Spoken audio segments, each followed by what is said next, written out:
यस्य देवे परा भक्ति यथा देवे तथा गुरो। यस्य देवे परा भक्ति, जैसे श्रेष्ठ भक्ति भगवान की जाती है, यथा देवे जैसे देवता की, तथा गुरु उसी प्रकार की भक्ति गुरु में यदि है तो तस्यैते कथिताह्यर्थाः, तो उसके द्वारा बताई गई बात प्रकाशन्ते हितात्मनः, आत्मा में प्रकाशित होती है, आत्मा उसको समझ लेती है और आत्मा उसके अनुसार फिर कार्य में बरतने लग जाती है। इसमें आत्मज्ञान मैं नहीं समझ पा रहा हूं किसी को है कि नहीं है, तो मेरे नारायण जाने, परंतु ये आत्मज्ञान इतने आसानी से नहीं होने वाला। वो वेद कहता है कि नायम आत्मा प्रवचने न लभ्यो न मेधया न बहुना श्रुतेन।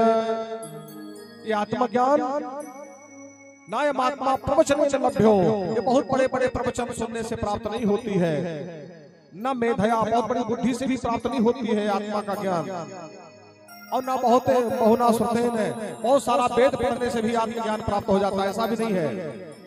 बस जिसके ऊपर इसने कृपा कर दिया उसके ऊपर ये प्रकाशित हो जाता है। संतों के समाज में चिल्ला चिल्ला करके कबीरदास जी कहते हैं कि मस कागज छुयो नहीं कलम गयो नहीं हाथ, हमने कभी कागज कलम को हाथ नहीं लगाया, हम अनपढ़ हैं। और संत महात्मा कह रहे हैं हाथ जोड़ करके, नहीं महाराज आपके ऊपर भगवान की कृपा है, आपकी आत्मा प्रकाशित हो चुकी है। और कबीर के एक एक दोहे पर आज देखो पीएचडी हो रही है, एक एक दोहे का अच्छी तरह से अर्थ समझ नहीं आता है लोगों के, आत्मा प्रकाशित हो गई है। तो आत्मा प्रकाशित आपको कथा में भी हो जाएगी, परंतु होती क्यों नहीं?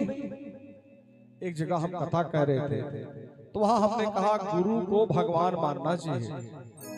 अब जब हम जाने लगे कथा कह करके पहले तो एक दीदी थी, वो कहने लगी कहां तक बहनी गुरु बनाई, जब से पढ़े लागे पहली दूसरी पचाई छठाई इंटर बीए सब कई डाय न जाने कितना गुरु मिले, अब ऐसे गुरु बनावा करी तो सबके गुरुए बनाई। अब ये कथा बाँचता है न गुरु बनाई।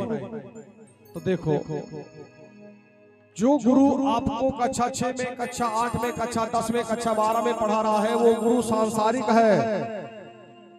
वो सांसारिक गुरु हो, आपको कोचिंग पढ़ा रहा है, आपको कक्षा 10 में 12 में पढ़ा रहा है। सांसारिक गुरु संसार में जीने की कला बता रहा है, कंप्यूटर सिखा रहा है कि आप ऑफिस में बैठ करके कैसे कंप्यूटर चलाएंगे, कैसे 2 पैसा पाएंगे। वो सांसारिक गुरु है। और इस गद्दी पर बैठा हुआ जो गुरु है ये आध्यात्मिक गुरु है। ये आपकी आत्मा को बंधन से छुटकारा दिलाने की बात बोल रहा है। ये ऐसी वाणी बोल रहा है कि ऐसी बात संसार में आपको और कोई बताने वाला नहीं है। यहाँ तक कि माँ भी अपने बच्चे को नहीं बता पाती, बच्चा अपने माँ को नहीं सिखा पाता, पुत्र अपने पिता को नहीं बता पाता, समझा पाता। इतना प्रगाढ़ रिश्ता होते हुए भी कोई किसी को नहीं समझा पाता। ये केवल एक संत महात्मा ही यहाँ बैठ करके बोल सकता है कि भैया भगवान का भजन करो जिससे उद्धार हो जाए। ये आत्मा यदि भटक गई रास्ते से तो न जाने कितने योनियों में अंधेन तमसावृता। वेद कहता है ये के च आत्महनो जनाः, जो आत्महत्यारे होते हैं, अपना उद्धार नहीं करते हैं, उनकी आत्माएं अनंत अंधकार में विलीन हो जाती हैं, फिर लौट करके जगत में दोबारा न जाने कब आना हुआ कि नहीं हुआ।